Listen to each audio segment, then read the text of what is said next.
Hi friends, ఇది వచ్చేసి మాకు లెంట్ డేస్ అనేది స్టార్ట్ అవుతున్నాయని మాకు అంటే ఒక బుధవారం వెన్స్డే రోజు చర్చిలో యాష్ డే అని చేస్తారండి. అక్కడికి అయితే వెళ్ళాము. ఏం లేదండి, మనకు సిలువ అనేది వేస్తారు. అంటే యాష్తో మనకు నుదుటి మీద సిలువ అనేది వేస్తారు. ఇంకా అందుకనేసి చర్చికి అయితే వెళ్ళాము. వెళ్ళేసి ఇంకా మాకు అక్కడి నుంచి లెంట్ డేస్ అనేటివి స్టార్ట్ అవుతాయి. అంటే ఉపవాస దినాలు 40 రోజులు ఉపవాస దినాలన్నీ స్టార్ట్ అవుతాయి. యేసు ప్రభు పడిన కష్టాలనేసి ఆ 40 డేస్ ఉపవాసం అనేది ఉంటుంది. ఆ తర్వాత సిలువ అనేది జరుగుతుంది. ఈ లెంట్ డేస్ పూర్తయిన తర్వాత గుడ్ ఫ్రైడే అనేది చేసుకుంటాము. తర్వాత రోజు తిరిగి లేచాడు దేవుడు అన్న పదంతో మేము వచ్చేసి ఈస్టర్ అనేది జరుపుకుంటాము. ఇంకా ఇక్కడ చర్చికి వెళ్ళిన తర్వాత వీళ్ళ వేషాలు చూసారా? ఒక్కరు ఒక చోట అయితే నిమ్మలంగా ఉండేవాళ్ళే కాదండి. అందరూ అల్లరి చేసేవాళ్ళే.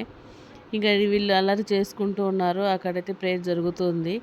ఇంకా మేము నైట్ అయితే వెళ్ళామండి. మార్నింగ్ సెక్షన్‌లో వచ్చేసి మాకు టైం అంటే ఎర్లీ మార్నింగ్ 7కే స్టార్ట్ అవుతుంది. ఆ టైంలో పిల్లలతో కష్టం అనేసి మేము నైట్ అయితే వెళ్ళాము చర్చికి.